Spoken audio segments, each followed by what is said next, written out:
Hey gang, welcome back to the Hansen Ranch. Welcome back to Guns Up Review. Today I've got a little update, a little ranch update, long overdue ranch update. Sorry it's taking so long, but this is going to be a good one. I got to show you a couple of projects that I'm working on. We're going to go deer hunting. Yes, sir. It's 2025. Deer hunting season's on, and we're going to go. But the biggest ranch update, we're going to start there. And I'm going to show you my new project that I'm working on. But I needed a tool to work on that project. And the tool is behind this set of keys right here. Man, I've been looking for this for over 2 years. And you look and you look and you look, and you can't find it. And I'll go show you what these go to. Let's go.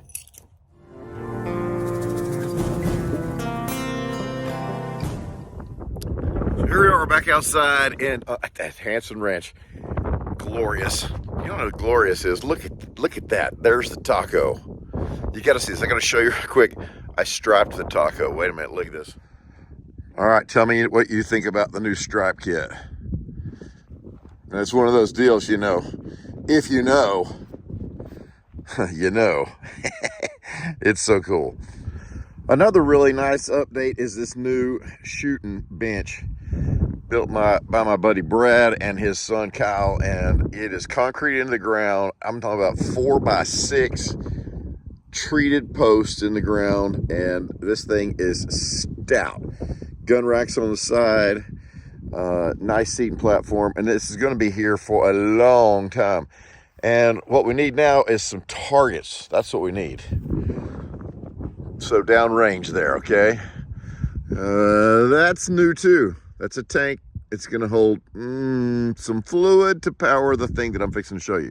Okay, here's I don't know. We're trying to dream up some new targets with some tires and some metal plates. But downrange, there are a couple of targets. You probably can't see them, but this is kind of like zoop, straight down the range that we're going to have. We're going to have it out to about at least 400 yards. But here is what we came for, gang. I have been searching for 2 years for a tractor. And I got one. I found one. It's here. And it is glorious. It is a 2019 2501. It's a 25 horse tractor with a bucket on the front. And you can see over there, I got the deck mower on the back, the brush hog. And this thing had, when I bought it, is a 2019 model. It had 19 hours on it. So it was basically brand new for about half the price. And I just couldn't pass it up. And here it is. And let's go see what it looks like and see what it can do. Let's go.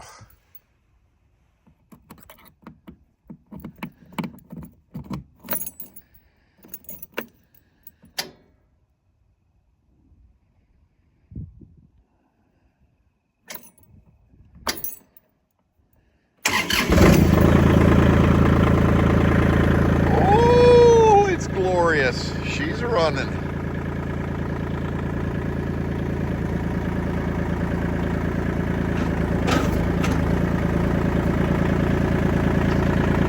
All right, here we go. And we're off.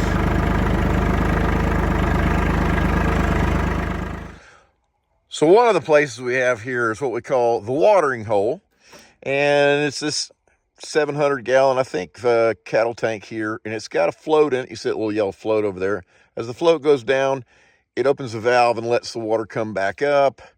And so why is the valve on the bottom? Well, if it freezes, it doesn't freeze the valve and doesn't break the valve or your plumbing.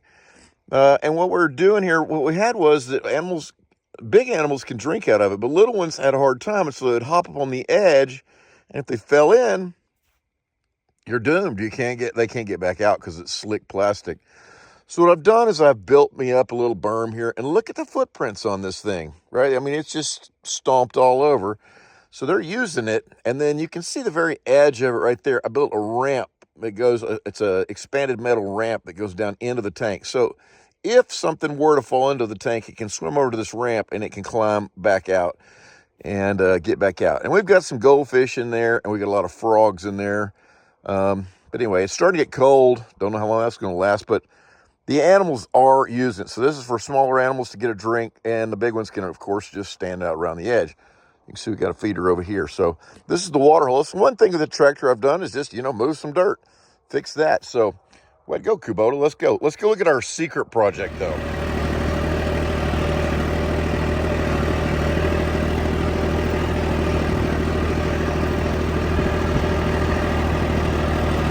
It's just tractor life on the farm. You know what? It's good stuff. Okay, so here we are rolling into where the new project lies. Okay.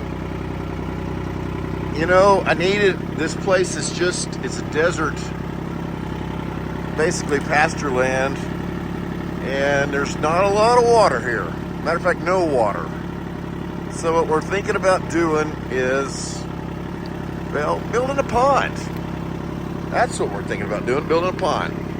And so, here's where I need your help, man. All right, here's where we're getting started. It's a little tractor does tractor things, but look. So there is where the new pond dam is going to be, kind of going around. And then way back over there, thinking about making this tree here like an island, and then coming back around. Because the low spot's back over here, where maybe we can let water come in. We're starting to just move dirt out. Now this little tractor doesn't move a lot of dirt at a time. I'll turn him off. But he doesn't move a lot of dirt at a time. But that's all I got. It's time. So we're just getting in here and starting to move some dirt. And you can see here, look how the dirt is. I'll show you. It's super, super sandy. Okay. We'll hop off the tractor. I see the old man fall down. Okay. But this is the dirt we're talking about moving. And here's the dirt to give you an idea. Ready? I mean, it is powder sand. Now, it makes for easy digging, but water runs through it like a sieve. So how do I seal this pond when we've gotten it dug, right? How do I seal this once we've gotten all this dirt moved with our little baby tractor, right? But you know what? It's so relaxing.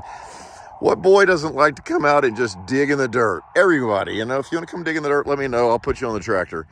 But we're going to kind of just get this dug out, move dirt over there, keep moving, keep moving, keep moving. It's going to take us a long time. This is a long-term project.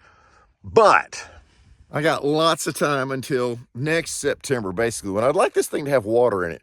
And eventually I'd like to, right over here somewhere, I'd like to put a well, dig a well, and put a solar panel on it, and then just let that well run like 4 hours a day, fill up the pond, turn off. Tomorrow run 4 hours more, 4 hours more, and then eventually the pond will be, full of water.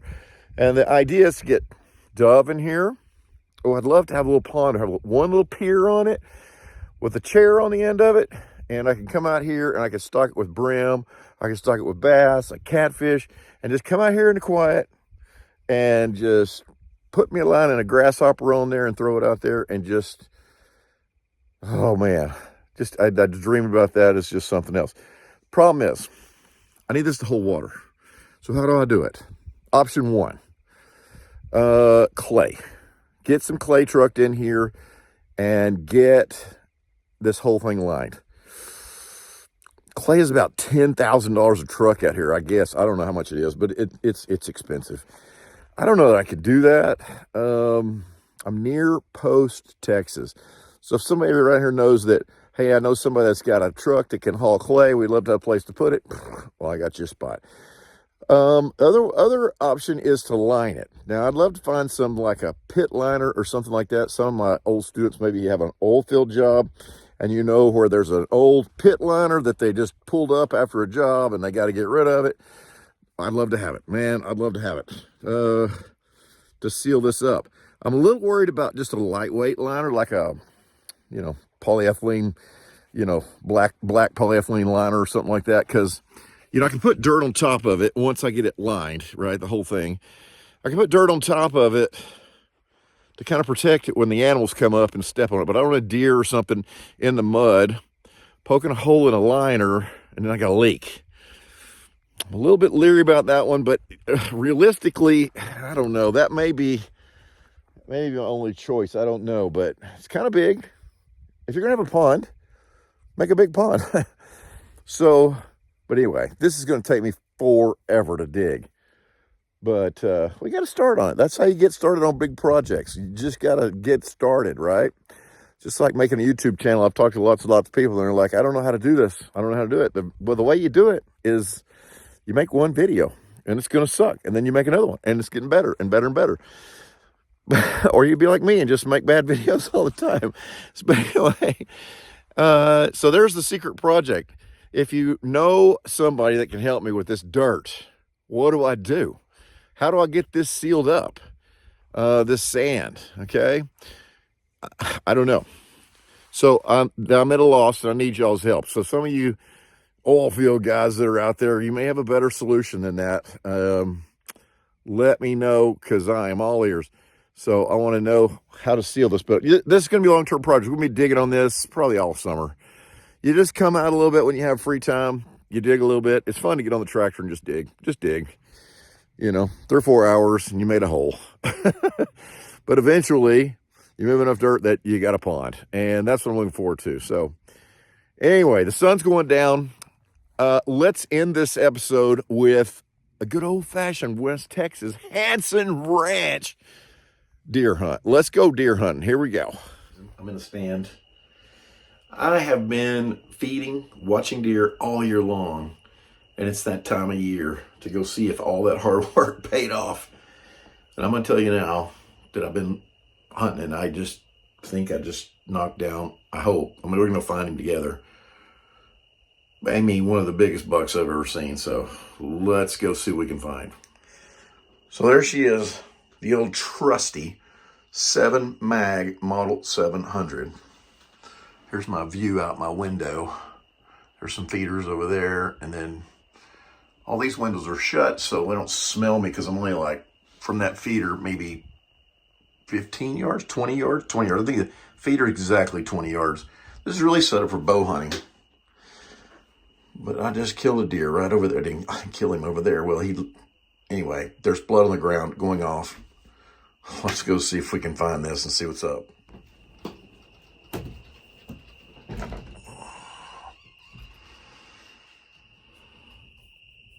So when I shot, there was a 8-point, a 4-point, a spike, 3 does, and this big, I think 11-point, under the feeder.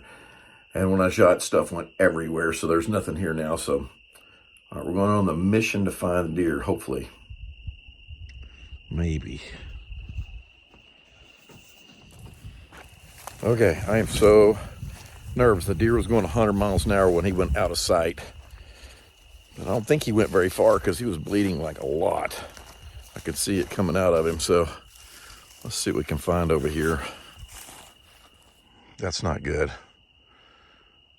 Got a lot of blood, but also a lot of gut matter. So he's hit far back.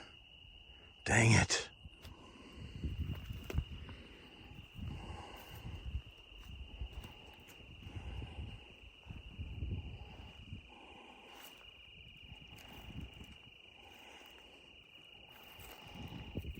He was quartering, but there's a lot of gut material and a lot of blood. Just splatter going off this way. Thinking I got a kind of a quartering shot.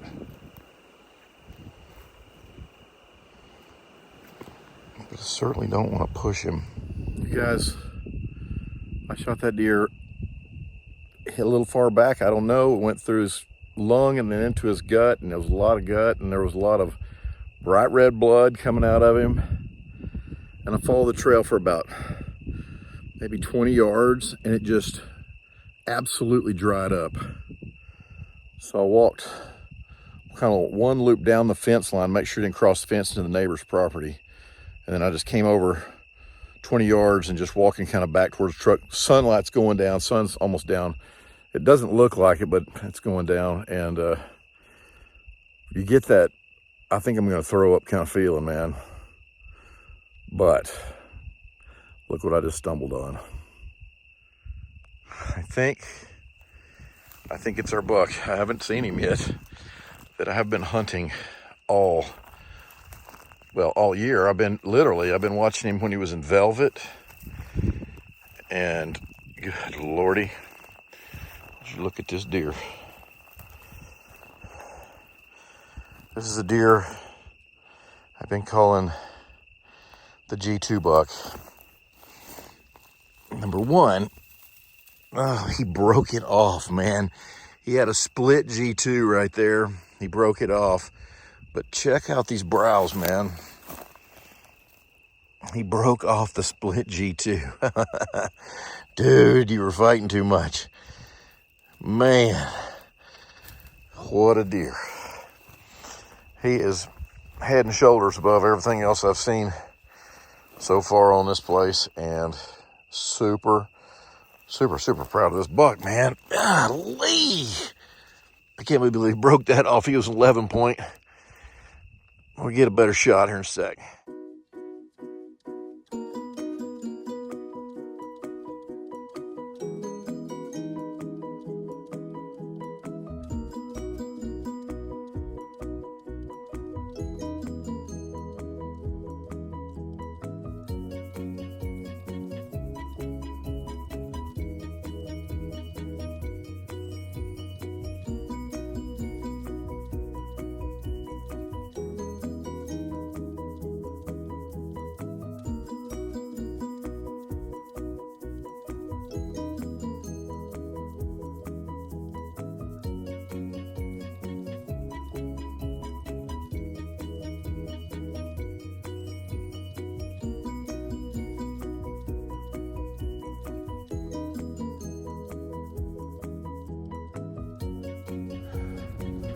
Man, are you seeing this thing?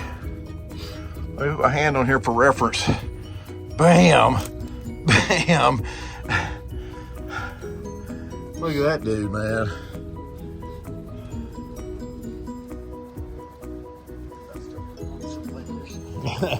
It's getting a little cold out here. We got him back to the camp. Got him hung up. I got to quarter him up. A champ deer.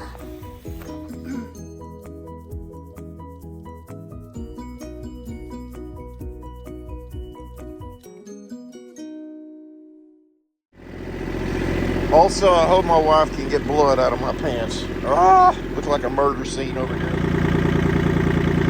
There you go. You know where you are. Y'all come see me sometime, okay? So, man, I hope you enjoyed this episode. What an awesome deer hunt. The second biggest deer I've ever killed. I mean, it is a giant. And I've been watching him, that particular deer, all year long. I got pictures of him. I'll show you here from velvet all the way till when he was harvested. Great deer. Second, probably last year was bigger, a little bit. I'm going to go home and measure him. We'll measure him up. But anyway, second biggest deer I've ever killed. So what a great hunt. What a great place. I'm so blessed to have this place. And I hope you enjoyed it. I hope you got an idea for me on my pond. And I look forward to hearing from you here. I'll see you here next time on Guns Up Review. Also, how about a good old West Texas sunset, man? On the Hansen Ranch, doesn't get much better than that. This phone does no justice to the colors. But anyway, hope y'all have a great day.